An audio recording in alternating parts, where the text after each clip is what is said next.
place is in the revolution. So we don't belong on the sidelines. We're here. Principles matter. Principles matter. Character matters. These are the things that we have once we're done chanting Black Power. Once we've left the rally, these things matter. Community building matters. How we communicate or fail to communicate with each other matters. And the reason why it matters is because what we have left, what our children have to deal with, is going to be completely commiserate to the work that we did or that we failed to do. The world that our daughters have to grow up in is going to be a direct correlation to what we did or what we failed to do. So, Black Women's Defense League is really, really close to my heart. It's something that I'm very, very happy to say that my brothers support me in 100%. Like, came here with some kings. Came here with some kings, y'all. And the love is real, and it's something that I know for certain that we can tackle. I know for certain that it's something that we can do. But our sisters have to be safe. First and foremost, if the life giver is not safe, then the entire group of people is not safe.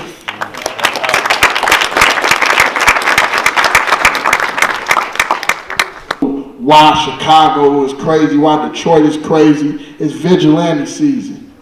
Nobody is falling under anything anymore. Larry Hoover, powerful brother from out of Chicago, started the Gangster Disciples. If he got out of jail today, it's sad to say that a young gangster disciple will kill him. He doesn't have the respect that he used to have in the city of Chicago. It's no leadership. Every gang leader is dead or gone. That was really about advancing his people. They locked him up, trumped up charges on him. Liberation through separation. That's the only liberation we're going to get, is connecting, building, buying, investing in our neighborhoods. That's what New Era Chicago, New Era Detroit spreads through these neighborhoods. We got to build, buy, and invest in our neighborhoods. We got to support Black businesses. We got to support even those little snowball stands that our family love to sell. You know, they usually come with a hot pickle with some chips and stuff like that. You know, y'all got to support that. Support them people. They need it. You go give all your money to the Arab, and what do they give to your neighborhood? Like, I've been doing a survey, every neighborhood we here from hood to hood. And I tell everybody I come into contact with, ask this Arab to throw your block a cookout. But then think about how much money your block is putting into these corner stores. You putting other people's kids through college, and you put yours in the Cook County Jail, the federal departments. That's a problem. That's a problem. We got to separate out that mind state. Anybody in this room that has some financial power about themselves, you can go start your own corner store, and it's very lucrative business. But we got to get up out the mind state of, oh, they charge too much. Well, I can go get a burger from McDonald's, but the Black-owned business wants $5. Spend the damn money. Because one thing I respect about, the Chinese, definitely in my city with Chinatown, they don't care if Tide costs $15 from their people and it's $7 at Walmart. They don't go spend their money with their people. That's economic power. That's connecting. Black power. The change happens with the youth. The change starts with the youth.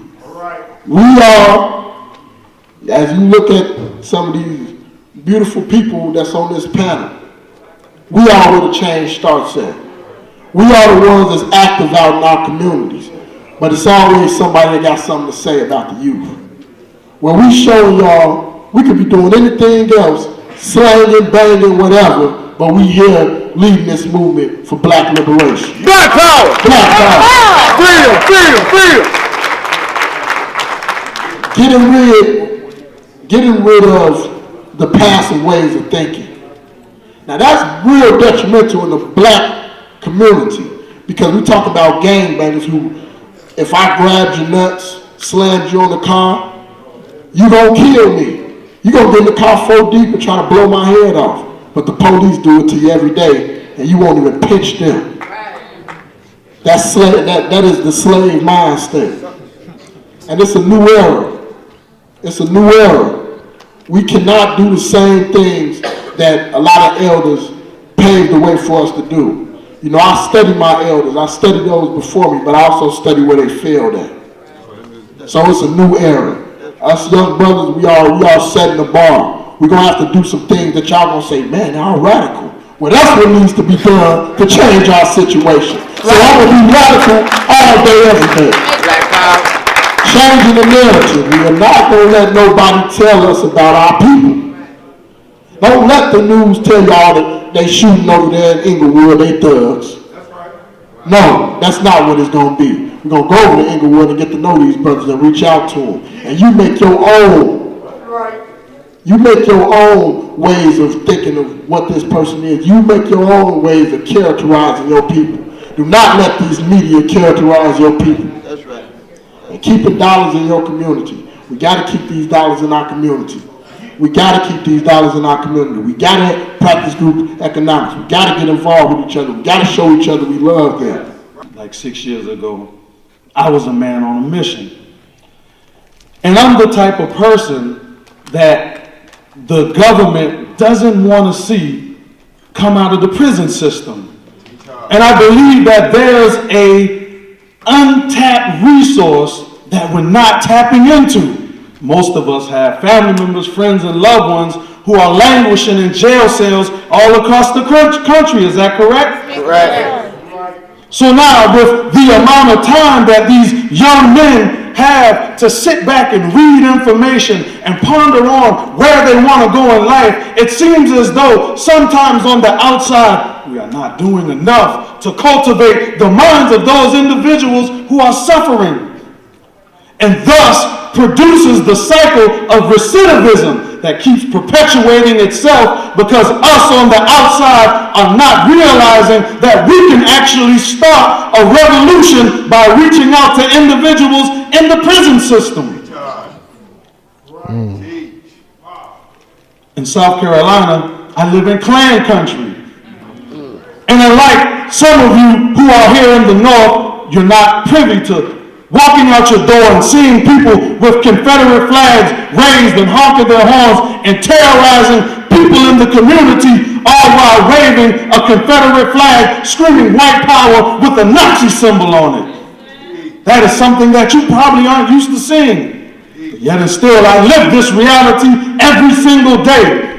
And it infuriates me as an individual and also as a leader that the mindset that created Dylan Roof is still prevalent in our communities in South Carolina. And that is why Walter Scott was gunned down by Officer Slager, because that same Klan mentality that's in our community is prevalent and resides in those officers, thus making us look like we are prey to an angry group of police officers who seek to kill us and destroy us. And I see that some of this is happening in Cleveland also. That's right. And it sickens me to see that we can be complacent. Right now, all you are seeing across the country is resistance. In Atlanta, you see a resistance. You're seeing civil disobedience. In St. Louis, you are seeing resistance. In Detroit, you are seeing resistance. In Chicago, you are seeing resistance. We have to begin to understand that the only way we are going to make a change in this society is going to come from us getting the ability to resist any force that acts upon us to seek to take us outside of the nature of who we are.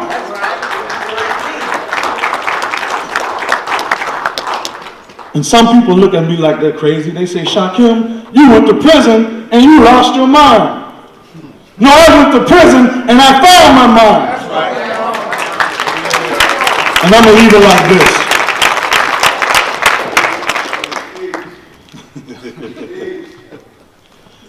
When I was in prison, I remember a brother came to me and he said, you know what? Minister Malcolm X said that prison can be one of two things. It can be a womb or it can be a tomb. And he said, young brother, you know what? You're too smart to be sitting in front of BET, watching BET all day with all this time on your hand. Why don't you be fruitful and go and multiply? And the brother gave me a book and said, you know what? Why don't you read? He said, youngster, I like you. And the brother who actually said that to me was Matulu Shakur when I was in USP Atlanta.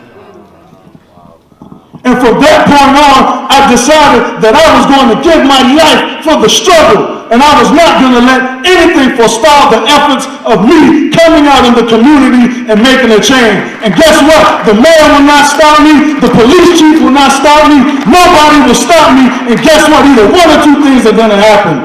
I'm going to get killed. Either one or two things are going to happen. That's what I signed up for, right? So either one or two things are going to happen. Either I'm going to kill or I'm going to fight and kill to see my people free. And that's what I want to do. Peace and black power. Let's go!